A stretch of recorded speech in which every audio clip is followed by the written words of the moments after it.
आणि मध्यम वर्गाला ते खरंच वाटायला. नाही नाही समर, त्याच्यामध्ये मुद्दा हा आहे की इनडायरेक्ट टॅक्स तर सगळेच देतात. जेव्हा तुमच्या नकळत जेव्हा तुमचा टॅक्स कापून घेतला जात असतो, तुम्ही झोमॅटोची ऑर्डर केली तर तुम्ही किती पैसे त्याच्यावर भरता तुम्ही बघा ना. तोच पण indirect असं आहे tax. की हो ना, पण ते असं होतं की इनडायरेक्ट टॅक्सच्या बद्दल माणूस इतका संवेदनशील असत नाही जेवढा तो, जर मला माझा जो काही TDS मधनं पैसे जातात त्याच्याबद्दल मी कमी जागरूक असतो. मला जर उचलून त्याच्या 5,000 रुपये जरी भरायचे असतील तरी मला तुटायला लागतं इथं. कारण तुम्हाला जेव्हा तुम्ही स्लिप बघता, सॅलरीची स्लिप, भले 2,000 रुपये माझा टॅक्स जात असेल, तो जर तसा जात असेल तर त्याचं दुःख होतं. इनडायरेक्ट टॅक्सच्या बद्दल तुमच्या अपरोक्ष ज्या नाही, अगदी टॅक्सेस खरं आहे जात की म्हणजे इनडायरेक्ट टॅक्स बद्दल सगळ्यांचाच निग्लिजन्स खूप जास्त असतो, त्यामुळे तो तेवढा विचारात पण घेतला जात नाही. आपण पुन्हा एकदा आकडेवारीकडे येऊयात. जर नजर टाकली तर भाजपची आघाडी वाढताना दिसतेय. 43 जागांवर भाजप आघाडीवर आहे, आप 27 जागांवर आघाडीवर असल्याचं आपल्याला दिसतंय. काही वेळापूर्वी आकडे वेगळे होते. जंगपूरमधून मनीष सिसोदिया हे आघाडीवर असल्याचं कळतंय. काही वेळापासून ते सातत्यानं पिछाडीवर होते, पण मनीष सिसोदिया, जंगपूर हा त्यांचा पारंपरिक मतदारसंघ नाही. पटपडगडमधून ते जंगपूरमध्ये निवडणूक लढण्यासाठी त्यांना पाठवलं गेलं, पण सध्या ते आघाडीवर असल्याचं कळतंय. आप 27 जागांवर आणि भाजप 43 जागांवर आघाडीवर असल्याचं कळतंय.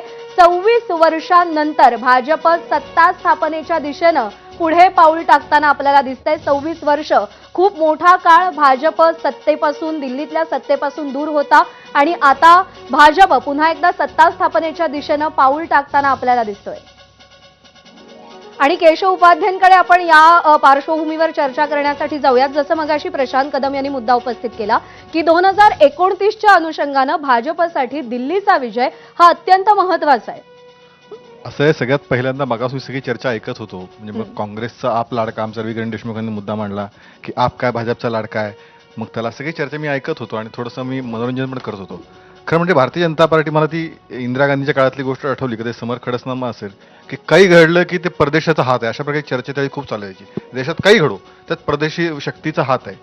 मला असं वाटतं की आज काही घडलं, आता आपच्या पद्धतीने कॅम्पेन करतोय, त्यांच्या पद्धतीने होतोय, पण तरी तो आप मात्र का भारतीय जनता पार्टीचा लाडका. म्हणजे प्रत्येक पत्रकार, प्रत्येक विचारवंत आपल्या पद्धतीने भारतीय जनता पार्टीचं विश्लेषण करतोय, पण भारतीय जनता पार्टीचं खरं विश्लेषण काय आहे, आम्ही काय भूमिका मांडतो, आमचा काय विचार आहे, तो कधी म्हणजे मगापासून मी मांडण्याचा प्रयत्न करत होतो. मी वस्तुस्थितीशी आधारित बोललो. हे पुन्हा आणखी एक परसेप्शन आहे की आम्ही बोलतो तीच वस्तुस्थिती असते. ही पुन्हा एकदा मी बोललो ते चुकीचं आहे का? पंजाबमध्ये काय झालं, गुजरातमध्ये काय झालं, गोव्यात काय झालं? गोव्यामध्ये 0.8% मतं वाढली भाजपची, पण जागा 13 वाढल्या ना. की आपनी काय त्याचवेळी काँग्रेसची 4.9 मतं कमी झाली, काँग्रेस 11 खाली आली. आप मध्येच वाढलं 6% आणि 6 जागा घेऊन गेलं.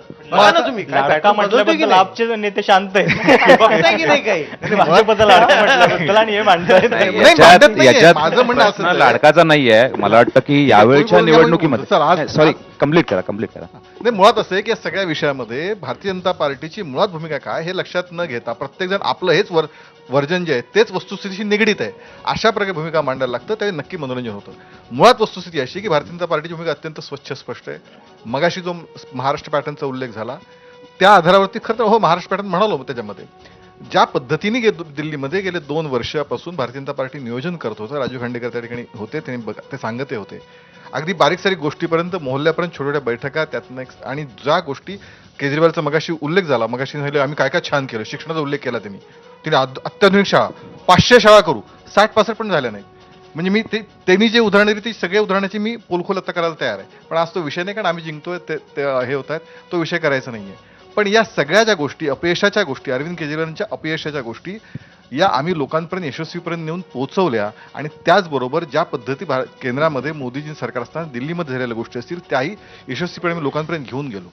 हे भारतीय जनता पार्टीच्या कार्यकर्त्यांचं काम होतं, हे भारतीय जनता पार्टीच्या नेत्यांचं काम होतं. आणि त्या मायक्रो नियोजनातनं लोकांचा गेलेला विश्वास, आता तुमच्या माहितीसाठी 10 म्हणजे दिल्लीमध्ये 20 ते 22 असे SC जिथे प्रभावी मतदारसंघ आहेत ते कधीच भारतीय जनता पार्टी लीडला नव्हते, त्यापैकी 10-11 ठिकाणी आता भारतीय जनता पार्टी लीडवरती आहे. त्यामुळे मला वाटतं हा जो सगळ्यात मोठा फरक आहे, हा फरक त्यातनं भारतीय जनता पार्टी जिंकते.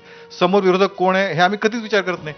बरं, प्रत्येक आम्ही गोल पण बदलत नाही. एकदा काय आम्ही EVM दोषी आम्ही हरलो तर मग जिंकलो काही नाव काढायचं नाही. आता गोल बदलला, आता काय म्हणे ते मतदार याद्या. खरं म्हणजे मतदार याद्या हा नियमित होणारा अपडेट होणारा प्रकार आहे. त्याला आक्षेप त्यावेळी नोंदवता येतात, डिलीट करता येतात, ऍड करता येतात, ज्या ती प्रक्रिया सुरू होते. कालच्या पत्रकार हा. परिषदेत सुद्धा त्याच्यामुळे संजय तोच राऊतांनी विषय झाला. ईव्हीएमचा मुद्दा त्यामुळे उपस्थित जनतेचा केलेला होता. विश्वास हो. मिळवणं हे भारतीय जनता पार्टीचं मुख्य सूत्र नाही, आहे. आणि जसं तुम्ही त्याच्यामध्ये सांगताय की बाकीचे मायक्रो पक्ष नाही प्लॅनिंग करू शकत. भाजपकडून केलं जात आहे आणि त्याचंच हे यश किंवा हे जे चित्र आहे ते द्योतक आहे असं म्हणतोय. ही चर्चा आपल्याला अशीच सुरू ठेवायची आहे. आकडेवारीवर नजर टाकूया. भाजप 43 जागांवर आघाडीवर आहे, आप 27 जागांवर आघाडीवर आहे. काही आकडे जे आहेत ते मागे पुढे होताना दिसत आहेत, पण तरी सुद्धा अजूनही नेमकं कोण विजयी कोण पराभूत याची अधिकृत घोषणा समोर येत नाहीये. हे आकडेवारी आणि हे निकाल यावरती आपलं लक्ष असेल. वेगवान कव्हरेज, वेगवान अपडेट तुम्ही एबीपी माझावर पाहत राहा. एक छोटासा ब्रेक घेतोय.